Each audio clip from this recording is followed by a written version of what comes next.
Hey hookers, and we're back for a second podcast. It's going to be a slightly shorter one, podcast VLOGMAS Edition. So right now we're currently filming days 8 and 9 of 12 days of coasters. So thank you ever so much if you've been following along. Oh my goodness, I just realised how large my sleeves look. I've got this very strange bobbly knitted cardigan, and he has these really cool puff up sleeves which I absolutely love. Makes it look like a little bit like a crow. I feel like Maleficent or something. Oh my gosh, if you haven't watched Maleficent 2 on Disney Plus, quick tangent, if you do like those kind of really nice they're not mystical, well I suppose they are mystical, but if you like that kind of that world of magic and you like anything that's got wings, I love anything with sort of birds and wings, and she's just amazing. Anyway, back to 12 days of coasters. So in the bag, here we go. So we've got some finished projects. I mean, you know what they are if you've been following along, but why not? Let's have a little interlude and let's look at the finished projects so you can see in a bit more detail what you could be making. Okay, so I'm just going to quickly speed through the days, and then you can decide if you want to go and make any of these. And I thought they'd probably give you a little bit of a better idea than some of the thumbnails. Some of the thumbnails have gone really well photography wise, and I'm so happy with them. Some of the thumbnails, even though the lighting was right, I don't know if I've got a feeling that certain colours of yarn lend themselves so much better to photography than others, or maybe it was just an overcast day. But certainly the thumbnail that I've got for this at the moment, I'm not happy with. It does not showcase it as well as it should. And the Instagram photo just looks so nice. So I'm definitely going to have to retake that, and I'm going to re-upload, pardon me, the thumbnail for later on. Oh, let me just get a drink. Crochet and lemonade today. Cloudy lemonade as well. I just love drinking out of these jars. I know it's a little bit Instagram, but they're just so nice with the glass straw. It's really, really cute. So 12 days of coasters. Day 1, the heart. This is hard. I don't want you to start it unless you're really prepared to put a good hour plus into a coaster.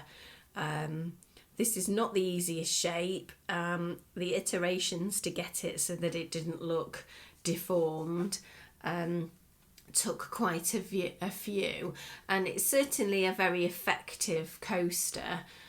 But I don't know whether or not I'm even going to be making a lot of these myself, if I'm honest, because I like a coaster that's, you know, a quick project that just works up really fast, and you just feel really proud. And even this one just felt like a labour of love, as I kept saying on camera. So if I've got a really shiny head, please let me know. Also, let me know about the audio, because I did have some feedback from a really lovely follower who says that the audio was quiet, and I thought, is that because the camera's quite far away and you're used to me being, you know, maybe 8 inches away from the microphone? So I've moved it, so I'm really hoping that the audio levels for this one are a little bit better.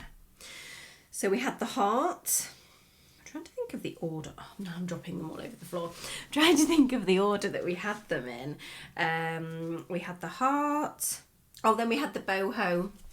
Now mine's slightly larger than a traditional coaster, because I wanted to put a vase on this.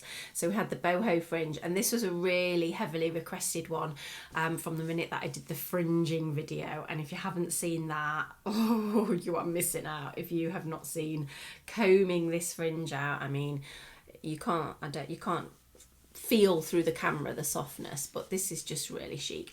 And you know what I was actually thinking, I don't know if you see people that use obviously applique crochet to applique them to clothes, anything you want, you know, arm what's the word, elbow patches, arm patches. Imagine some really small ones of these with the fringe appliqued onto something. I think that would just look really, really cool. I might be slightly biased because, you know, I was a teenager in the 90s and there was a lot of fringing and a lot of tassels.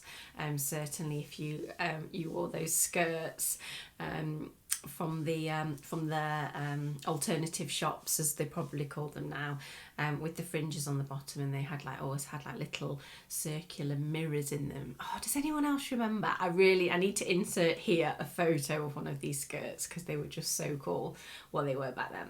So that reminds me of that. So we had that one. So then we had the mini rug. Now the mini rug hasn't actually proved very popular with views. Now I don't know if it's because, you know, my regular followers obviously are enjoying it, but it's just not being found by anyone else outside of the community or of my followers. So I mean, if you watched the rug and you liked it, it'd be such a big favour if you could pop back and give it a thumbs up, because those thumbs ups really help the distribution of videos. They help YouTube go, oh, okay, people like this, let's show it to more people, they might like it. Whereas I thought this fringed rug with the banding, I mean, look how pretty that is. You've got your lemon peel stitch in between, and then you've got your braided sections, which we use by crocheting into the third loop of the half double crochet, and that makes such a pretty effect. And I just think these are amazing, like cute little mini rugs. You could do them in different colours. I was thinking about maybe doing something with contrasting tassels. I really like this. I'm hoping this might show up the peach, the more peach. It always shows more orange, but it's definitely a peachy coral. Oh, and it's just so pretty. So we had that, and then we moved on to, I believe, so that was day 1, 2 and 3. So we had 4, 5, 6. So here we go. So 4, 5, 6. This was very popular, and you can see why. I mean, it's a flat circle. We did a flat circle with a half double, and we haven't done this before. And if you know me, I need a t-shirt that says, you know, half double crochet rocks my world, because the half double crochet for me is just the stitch. So this is completely made in half double crochets to give it this really pretty edging. And I mean, you don't have to put the edging on. You could stop at the circle. I always say no rules crochet. We just, you know, we break any rule, we do what we want to do. And then days 5 and 6. So yes, so the star. I think the star's my favourite. Can you see? There we go, look. How nice is that? And some star patterns out there, I've done a few in my time, they can be complicated, fiddly, need a lot of blocking, because, you know, when you finish they look something like this and you've got to flatten them and spray them. This barely blocked it. I gave it a small spritz because I was doing some blocking, and I mean, I don't pin them down, I just lay them on the ironing board. I've got my little water spray, done. This is really nice, and like I say, I'm so sad that I feel like the thumbnail just doesn't do it justice. I think it's too dark. Definitely, I mean, let me know. You might think it looks great. Maybe I'm a perfectionist. Maybe I feel like I need to have a more attractive thumbnail, because I do think that's half the battle with the video. We're all the same, aren't we? We Google something. Can you even call it Googling when you're YouTubing? I mean, technically Google do own YouTube when you're YouTubing. So when you're searching for a video, you know, you're always drawn, certainly, I think, by one, the number of views. But for me, I'm a sucker for a thumbnail. I'm the same with packaging in shops. If it looks pretty, I'm potentially buying it. So, but then I do actually work in marketing as my full-time job. So, you know, the power of psychology, and if it sounds good, it looks pretty, definitely. So yeah, so then we had the star. So then the last day, which currently is live, is the Suzette square. And I like this for 2 reasons. I mean, I like all of the coasters. I like this for 2 reasons though. I think a square is a timeless shape.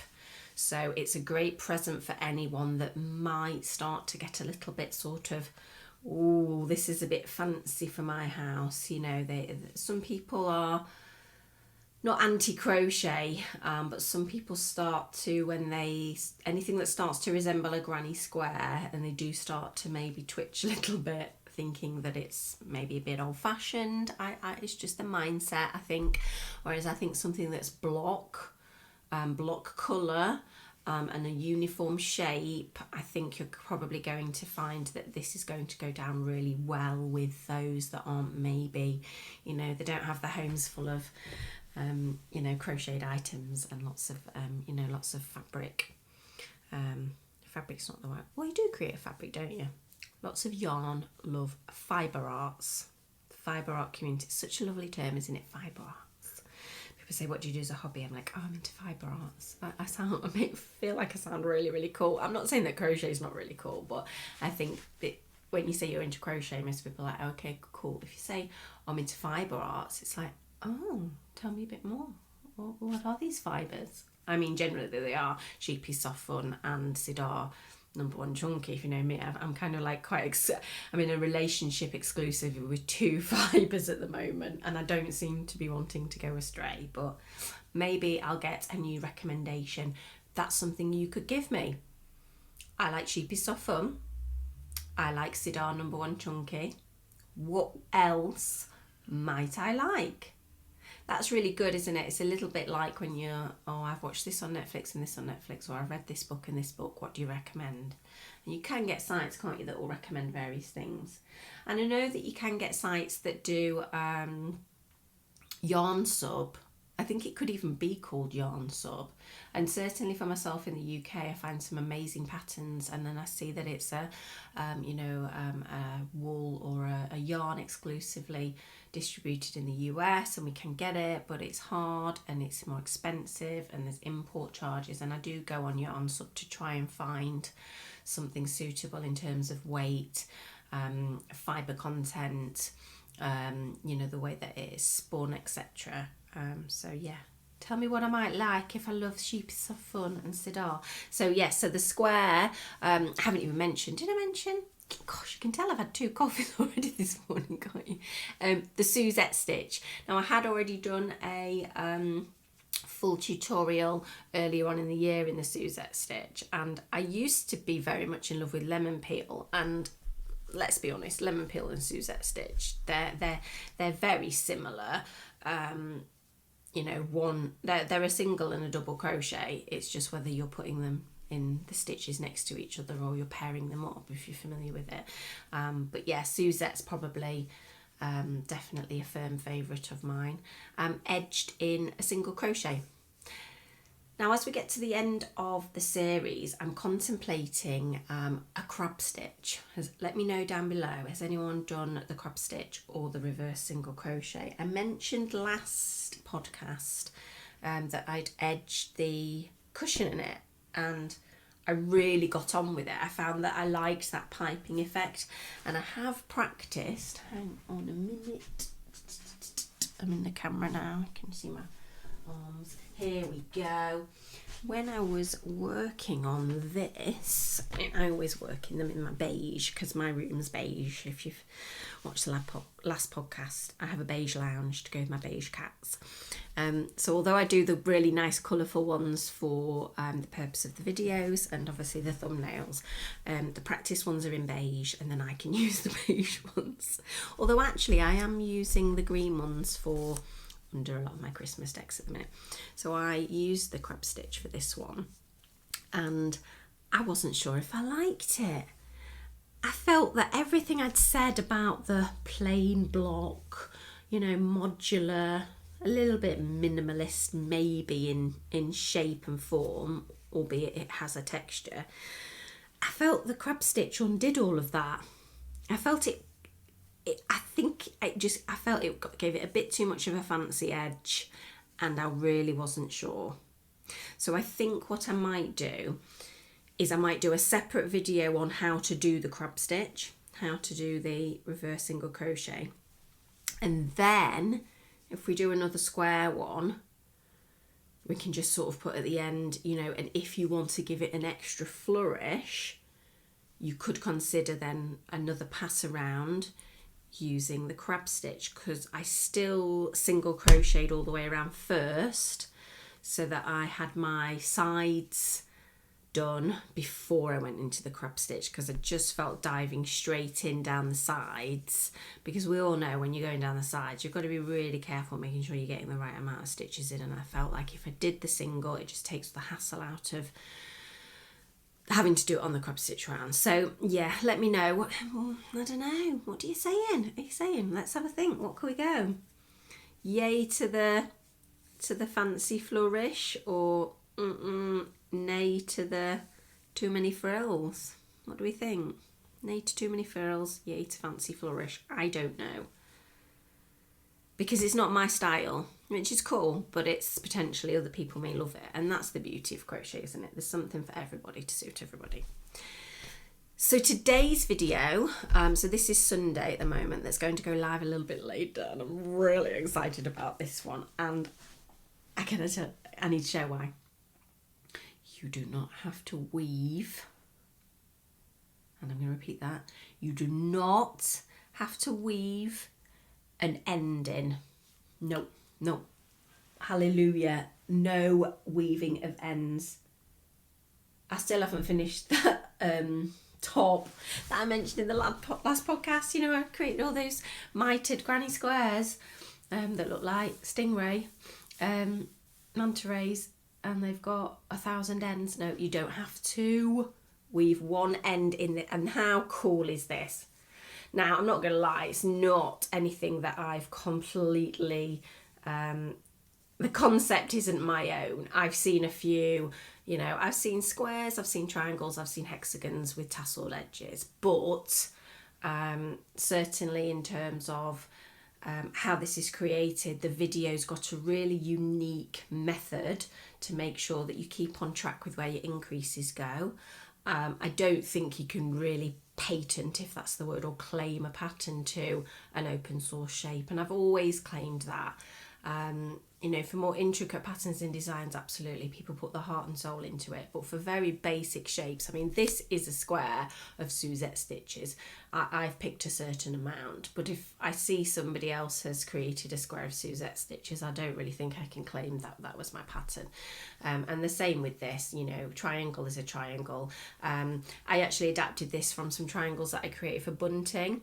And interestingly, if you probably wanted to, you could just not put these tassels on, and you could make these into bunting. So there you go, 2 for 1 in the video. So this is going to go live, and like I say, you don't have to weave the ends in, because one of the ends is here for my start and one of the ends is here for my finish, and they just get nicely captured with the tassels. Think this is my new favourite. Think so. Keep changing my mind. I was like, so this is my new I'm thinking this one, and I like this one at the moment for Christmas too much. And this one, and this one. Oh, can you see where I'm going? Tassels. We've got the big tassels, we've got the little tassels, and then we've got the fringe. Yes, I can definitely feel a theme of where I'm going in my tassel adventure. So that's where we're at with 12 days of coasters. So I'm just about after this to film day 8. No, I filmed day 8. Another one here. This is day 8. We've just filmed this one. So very similar to the farmhouse one that we did a while ago. Really nice, 4 rounds. Little bit smaller than the other ones, but still perfectly, you know, nice and cup size, and very easy to make. And I think these, certainly in the right colour, I don't think will look too, like we were saying, if people are concerned they're giving them as gifts and they look a little bit too flourishy, let's call it that, because a flourish is like a nice little swirly addition, isn't it? Well, certainly for me, when I think of design and illustration, I used to do quite a bit of typography, so we would think of, you know, the flourishes as the swirly little dividers between the text. But certainly in a plain cream or a beige, I think that these would look really nice, sort of, you know, suit anybody of all types. So a couple of things that I wanted to show you, and oh my gosh, I'm really excited about this. This was dropped off yesterday. So a friend of mine at work has started a business. So it's a little bit complicated at the moment because you can see the sticker fun frames. So I will pop a link down below when I've shown you what's in the box. But he has actually renamed his company. And I want to try and pronounce this correctly. I think it's Artis Designs. Greek, Latin, maybe Latin. I will double check. Anyway, so this is for my niece, and she's a huge Dark Crystal fan. I don't know if you've seen the 1980 something movie, and then there's a new series on Netflix. And he has been making these frames. Wow, they are Lightbox frames. So I can't turn it on because I don't want to take the little tag out the battery life. So I will pop a picture here of some of the ones that he's created lit up so that you can see. However, so the way that he's done it is he's created these layers in cardboard, a little bit like do you remember when you was a kid at school and you'd do your plays and you'd have all the set and you'd have like, imagine like the cardboard waves and then the cardboard trees, and you'd have these layers. So he's done the layers, which it looks like we've actually got 1, 2, 3, 4 layers, and then there's a sort of like a clear, a transparent, translucent vellum for the light, which is going to help diffuse the light as it shines through. And then inside, I believe, is a strip of kind of LED lights. So this will light the 3 moons from the Dark Crystal, and then we've obviously got the castle or the tower, and then we've got the Gelflings. I think he's based this on the new series, Age of Resistance. So I'm so excited to give it this. And I tell you what, this box frame, as they come, is really nice quality as well. It feels like it's almost like a melamine, because you do get some of them. I have a frame here that I've been using, and it's actually just like paper covered cardboard, and it's really prone to scuffing and things. I think that's from Hobbycraft. I mean, cheap and cheerful, but this is really really good quality. So like I say, if you're interested, obviously I'd love you to support him. It's not a sponsored video, I have paid for this. It is for my niece, like I say, but I just wanted to share it in the pursuit of crafty endeavours, because I just think it's awesome, isn't it? Handmade, and he does loads of different themes, whatever you're into.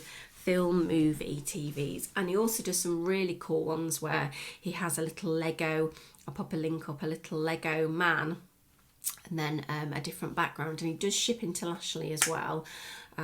So if you're looking for a last minute Christmas present for something, I mean, how cool am I going to be? Like the best auntie in the world, hand designed, commissioned Dark Crystal Lightbox for her bedroom.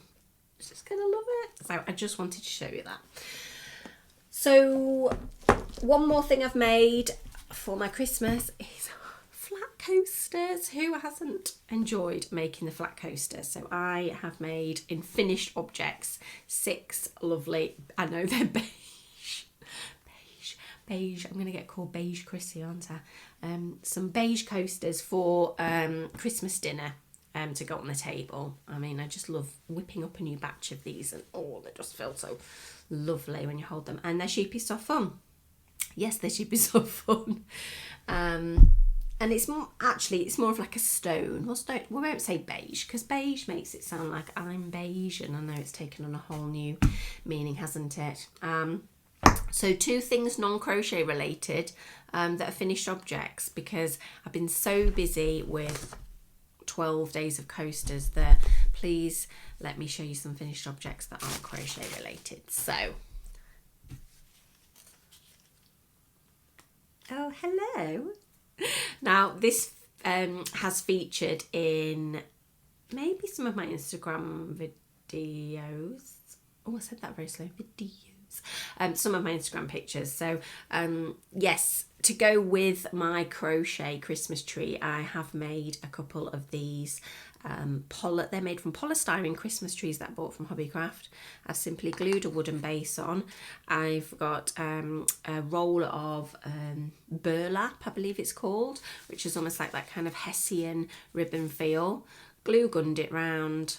Attach some LED lights, which I mean I just get the ones from Amazon where you get a box of 10 and then like a nice warm. And this bow was a little bit more in shape, but I've got a feeling that one of my cats has given it a little bit of a chomp chomp since it's been down on the hearth. So just real quick and effective, and probably something, you know, that's quite child friendly, although I'm not sure how child friendly a glue gun is. You know, obviously glue gun age 10 plus.